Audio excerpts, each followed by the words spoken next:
Hello, everyone. Let's talk about physics for a second. More specifically, are you familiar with physics based games? And if you're not, that's okay. I bet you could probably guess what it means to be a physics based game. If you're thinking it's a game which utilizes or simulates physics in some way, you are absolutely correct. That's 100% what it is. And those physics don't even have to be realistic, by the way, they just have to be physics to some extent. Now, physics based games are my personal favorite, especially when it comes to development. I think that they are the most fun to work on.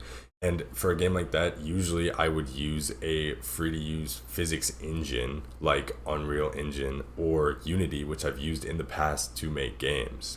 And these engines are fantastic because they come with all their own predetermined physics and tons of other features which just make things easy on developers. I want to see though if I can develop a game from the ground up without using Unity. And that means that I will have to build my own physics engine. And I'm going to keep things simple for now because I don't want to get in too far over my head. So, my final goal for this project is a two-dimensional platformer which utilizes space, force, and collisions. So let's get on with it and see if I can invent physics on my computer. I've decided to use Java for this, not necessarily because I think it's the best language for handling graphics or physics. I'm actually fairly certain that it's not, but it is familiar to me, and it's also an object-oriented language, which is really the only requirement I had when I was picking what language to use. Setting up a 2D space in Java is actually incredibly easy, and it's something that I've done before. All I have to do is use the Java graphics library, and I can set up a game panel and set the size and the background color and all that. Once it's done and I run it, I get this black box, which is truly magical stuff. As much as I am into this box, it doesn't really make for a super exciting game. After all, what is the point of having space if there's nothing in it? Unsurprisingly, the Java graphics library does have a built-in way for us to draw shapes onto the screen. And it looks something like this. And we're not limited to rectangles either. They have all sorts of shapes. For the time being, these shapes will be just fine. It's going to be real hard to implement any sort of dynamic aspect to my game if I have all of these shapes hard coded. So my next step is to create a game object class so I can keep track of all this information about each game object. And I'm definitely going to be adding more parameters as I go, as I need them.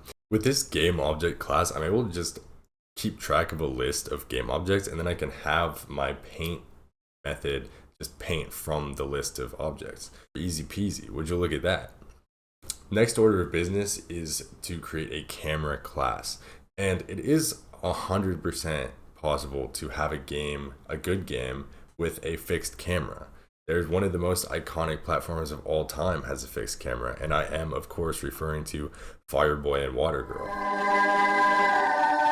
But I do want to implement a moving camera, so I created this class that just keeps track of position and zoom.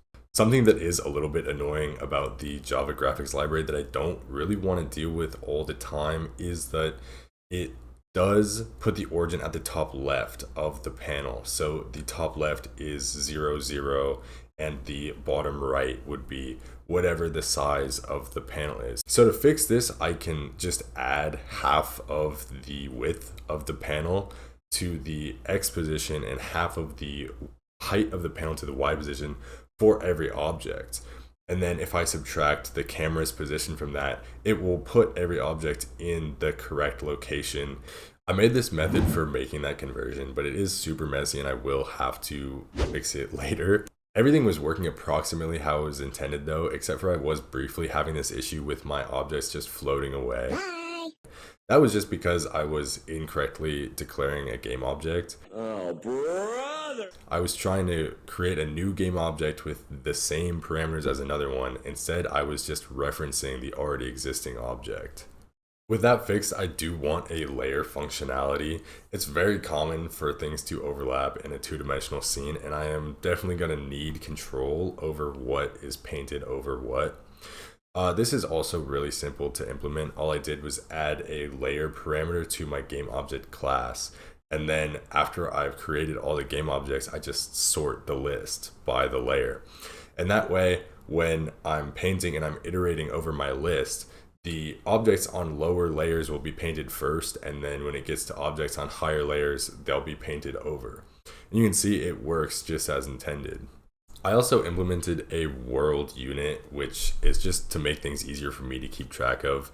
And I made one world unit equal to 100 pixels. And then this way I can modify all of the numbers and stuff and not have them be, first of all, super huge. And second of all, I don't have to worry about multiplying by pixels. I can just multiply these numbers and then calculate the pixels later. The last thing to implement before I start trying to move things around is the zoom functionality for the camera. And to give the effect of zooming in or out, all I have to do is multiply the size and the position of each object by the zoom parameter. And I can do this in that conversion method that I made earlier. So after I've cleaned it all up and added this functionality to it, this is what my final conversion method is, and it is a lot cleaner and works a lot better now. And with that, I am content with the space I have created here, and I am ready to start trying to add force to my objects. So we'll see how that goes. Moving objects can be super simple if I want it to be. All I really have to do is add or subtract to the position of an object. Actually, that is basically what I'm going to do. I just want to add some intermediate calculations that are going to make it feel like there's more active physics happening. So what I'm going to do is introduce some velocity and acceleration parameters to my game objects. And that way on every frame, I can add the acceleration to the velocity and then the velocity to the position of each game object. And then my objects will be able to maintain speed. As it turns out, when it comes to physics simulation, inventing gravity is like by far the easiest part. And that's because gravity is constant. The only logic that actually goes into it is deciding whether or not an object is going to be affected by gravity. Then for every object that is affected by gravity, on every frame, I just accelerate it until it reaches a velocity that I determine to be the force of gravity. Now if I just set one of my game objects to be affected by gravity, you can see that it falls right out of the screen. Okay, that was a little extreme. Let me change some of these numbers. That's better. Naturally, my next step is to give the user some control over the player. And since I've already been doing all of my testing on this orange square, I'm just going to use that as the player character. Now, before I can actually do anything based on user input, I need to know what the user is inputting. So that's where the input controls class comes in. This is just going to check what keys are being pressed down. And then on every frame, I can ask the input controller what keys are being pressed down, and I can make calculations based on that. Initially, I didn't think too hard about horizontal movement, and I thought that I would just accelerate the player when the A or D keys are pressed, just like I was doing for gravity, except for that didn't exactly work out as intended. The simplest solution to this movement problem is to just change the velocity of the player directly when the keys are pressed instead of trying to use acceleration. And that does work, except for it doesn't really look right to me. I want to make sure my movement is silky smooth. To get the smooth movement that I'm looking for, there are a couple things that I have to consider. First of all, I want to make sure that I'm ramping the speed of the player when they start and stop moving. And second of all, I want to make sure that changing direction is tight but doesn't happen instantly, because that's kind of what's throwing off the looks and the feel of the movement, because we're going from moving quick to not moving at all with no in between. To accomplish this, I need to use acceleration. I just have to be a little more intelligent about it. The issue that I was having initially is that I was just increasing the acceleration and never returning it to zero, which would cause the velocity to just continue adding to itself forever, and it would just keep speeding up. Then if I tried to go back the other way, I had to subtract from the acceleration all the way from where it was back to zero and then start going the other direction. To fix these issues, I first added a cap to the velocity. So if the player is already moving at max speed in one direction, the acceleration in that direction cannot surpass zero. Then where the real magic happens is in this normalization function, which essentially just sets acceleration to 0 and then checks which way the player is moving and decelerates the velocity towards 0. And this is called every time there's no input. I also added a modifier for the deceleration to this normalization function, and that way I can also call it when the player is trying to change directions. That way, when they're turning around, I can decelerate faster. This makes the turning feel responsive, but also keeps the movement looking nice and smooth. Of course, now that I can move side to side, I also want to be able to jump. And since I don't have collisions yet, I cheated and I just set a minimum Y level that the player can reach in the frame. And then I implemented a ground check that will tell me whether or not the player is at that Y level. Now, if the W key is pressed while the ground check is true, all I do is add to the vertical velocity of the player by however high I want them to be able to jump.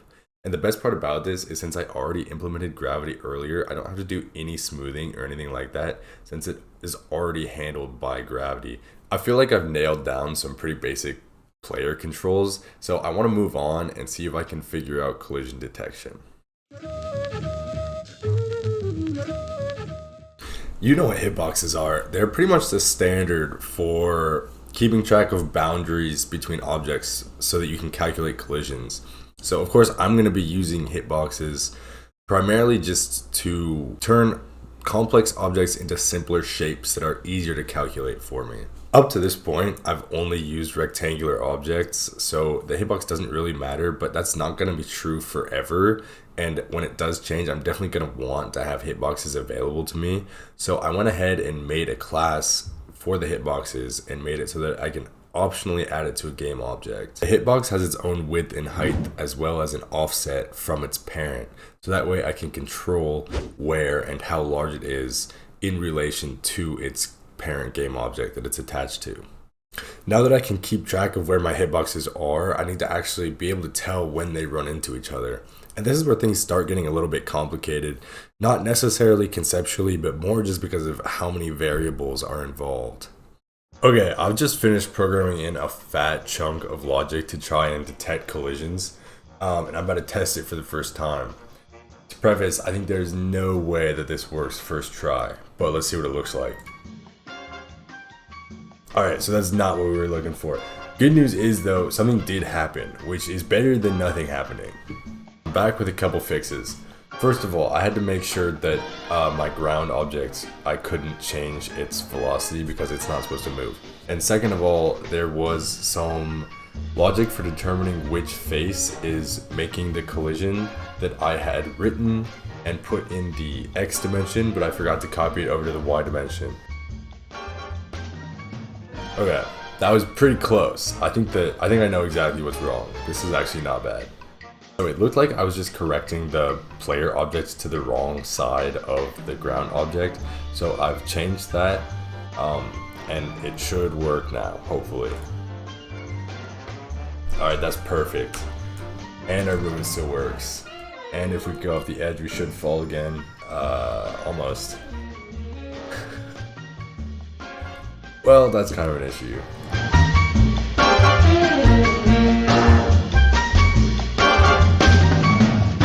So I was overcomplicating things a little bit and I rewrote it and I have removed my logic for the X direction for now. This is only for the Y direction and it is working exactly how it needs to. You can see we make the collision, it doesn't go anywhere. I can still move from side to side, and if I go off the edge, I can fall off without teleporting back up onto the platform.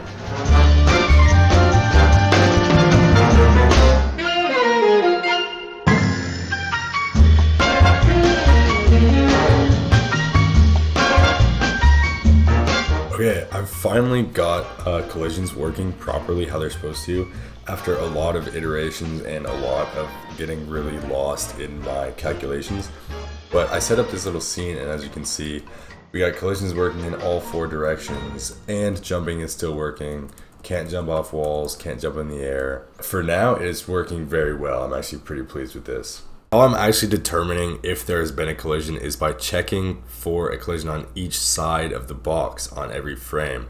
I'm using 2 different methods for this. One, which is keeping track of the top and the bottom of the box, and one for the sides. And then this way I can say, If a collision is coming in from the top, that's one type of collision, and if it's coming in from the bottom, it's another. And there's a different collision for every side, and then of course a case for no collision at all. When I'm actually making these checks is where all the variables get involved and things start to get a little bit messy. Basically, what I'm doing is, say I'm checking for a collision on the top of an object with a target object. All I'm doing is checking on every frame if the top of my object has surpassed the bottom of my target object, because that would mean that there's been a collision. And I'm doing that on every side. But before I even check if those boundaries have crossed, I also have to make sure that these objects are in line with each other. So if I'm checking for a top to bottom collision, I first have to check that these objects are in line on the x-axis so that they will actually run into each other.